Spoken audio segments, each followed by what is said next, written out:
মাহে রমজান সামনে, এবারের রমজানে টার্গেট নাও 30 দিনের রোজার মাধ্যমে দিল থেকে আল্লাহর কাছে এইভাবে 30টা দিন হাতে গুনে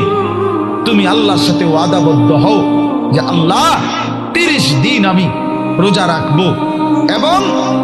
যৌন চাহিদা, লজ্জাস্থানের চাহিদা, অশ্লীলতা, বেহায়াপনা, নর্তকী, নাচ গান, উলঙ্গ ছবি দেখা, নারীকে নিয়ে চিন্তা ভাবনা, মেয়েকে নিয়ে অশ্লীল চিন্তা ভাবনা,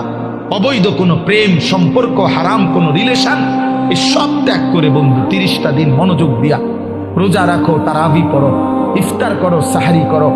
তাসবিহ পড়ো, তিলাওয়াত করো, কোন আলেমে দ্বীনের সাথে উঠা বসা করো, ইমাম সাহেবের সাথে সম্পর্ক করো। ইনশাআল্লাহ দেখবা আল্লাহ চাহে তো 30 দিনের মাথায় আল্লাহ বলেন লাআল্লাকুম তাত্তাকুন, আমি আল্লাহ ওয়াদা দিলাম মোমেন তোকে মুত্তাকি বানিয়ে দেব।